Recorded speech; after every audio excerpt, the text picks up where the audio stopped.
Assalamualaikum warahmatullahi wabarakatuh. Alhamdulillahirabbil alamin.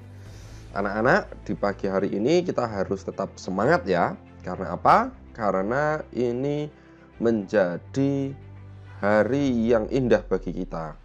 Karena kali ini kita akan belajar tentang daur hidup kupu-kupu, anak-anak. Kalau kemarin kita sudah belajar banyak hal tentang pertumbuhan dan perkembangbiakan hewan, sekarang kita fokus ke kupu-kupu.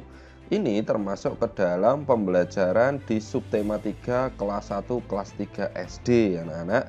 Sehingga nanti kita akan fokus mempelajari hewan yang bulunya indah ini, yang sayapnya indah ya.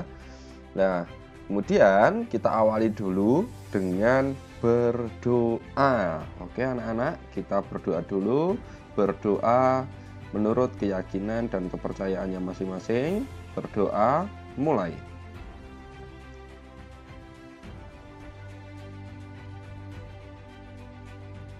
Ya, berdoa cukup. Anak-anak, apa ya yang kemarin sudah kita pelajari? Kemarin, apakah kita sudah mempelajari tentang pertumbuhan hewan?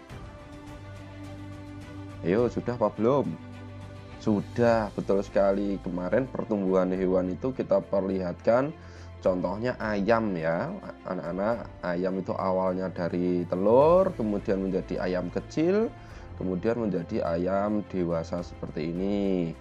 Kemudian pertanyaannya, kemarin apakah kita sudah mempelajari tentang perkembangbiakan hewan? Ayo coba diingat-ingat. Betul, sudah. Kemarin kita belajar kalau ayam itu berkembang biak dengan cara bertelur. Kalau ikan berkembang biak dengan cara apa, anak-anak? Betul, sama-sama dengan cara bertelur, anak-anak. Nah, di sini ternyata Pak Guru ingin memperlihatkan bahwa ada telur yang berubah menjadi anak ayam setelah dirami selama 21 hari, dan anak ayam ini tumbuh berkembang menjadi ayam dewasa. Ini menunjukkan kalau hewan itu mengalami pertumbuhan dan perkembangbiakan. Nah, di setiap pertumbuhan dan perkembangan makhluk hidup itu ada tahapannya. Begitu pula dengan kupu-kupu ini, anak-anak. Kupu-kupu ini ternyata tidak langsung menjadi kupu-kupu, ada tahapan sebelumnya. Ini ada tahapan kepompong, kemudian di sebelum tahapan kepompong ada tahapannya lagi, ada tahapannya lagi. Nah, kita akan belajar tentang itu. Tapi sebelumnya Pak Guru mau tanya, apakah kamu tahu daur hidup kupu-kupu itu seperti apa? Tadi itu loh Pak Guru cerita kalau hewan kupu-kupu ini tidak langsung menjadi kupu-kupu, tapi sebelumnya pernah menjadi apa dulu, kemudian menjadi apa dulu, baru kemudian menjadi kupu-kupu. Ada yang tahu? Ya, kalau tahu maka kita lihat videonya. Dan bagi yang belum tahu, kita lihat video ini supaya bisa lebih tahu lagi. Ya, di sini ulat itu makan daun. Kemudian ulat itu setelah makan daun, dia akan tumbuh menjadi seekor kepompong, anak-anak. Nah, proses perubahan dari ulat menjadi kepompong itu tahapannya seperti yang ada di depan layar kalian. Itu ulatnya itu tiba-tiba menggantung.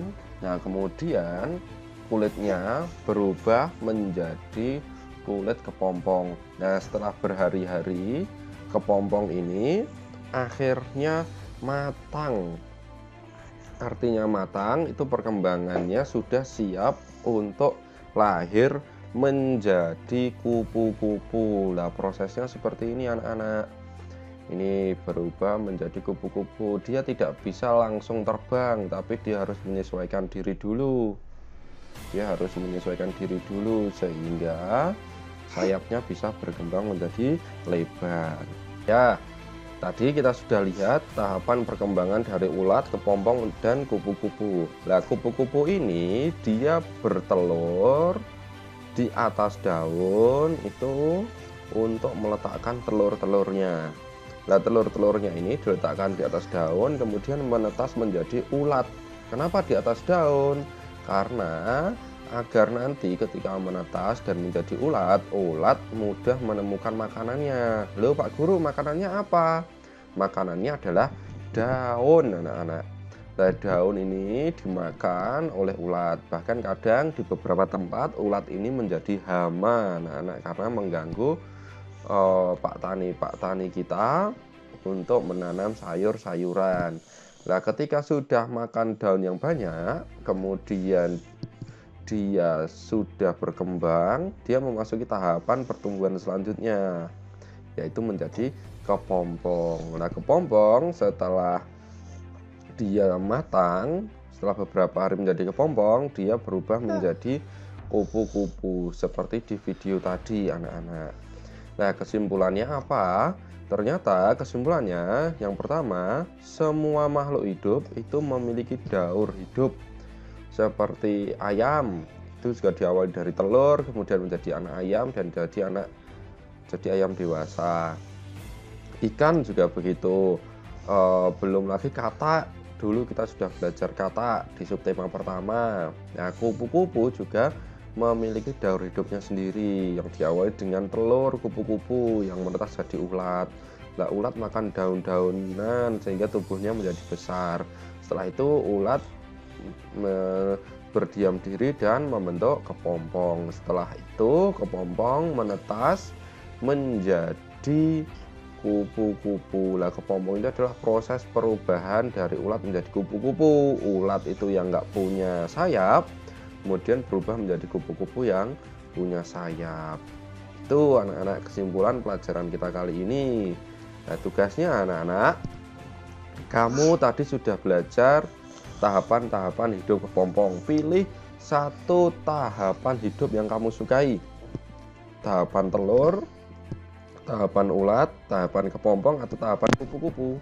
Nah, pilih satu yang paling kamu sukai, kemudian gambar satu tahapan tersebut. Kalau kamu kesulitan untuk menggambar, kalian bisa melihat referensi yang ada di buku tema 1 atau di internet.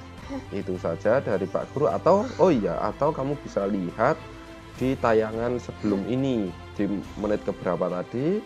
Anak-anak nanti bisa lihat, gambar kepompongnya seperti ini toh. Pak Guru saya suka tahapan telur, ya udah gambar telur aja. Kalau saya suka gambar tahapan ulat Pak Guru, ya sudah gambar ulat saja. Pilih salah satu ya nak. Nah, nanti setelah itu minta tolong orang tuamu untuk memfoto dan mengirimkannya ke Microsoft Teams. Itu saja dari Pak Guru. Terima kasih atas perhatiannya. Mohon maaf bila banyak kekurangan. Wassalamualaikum warahmatullahi wabarakatuh.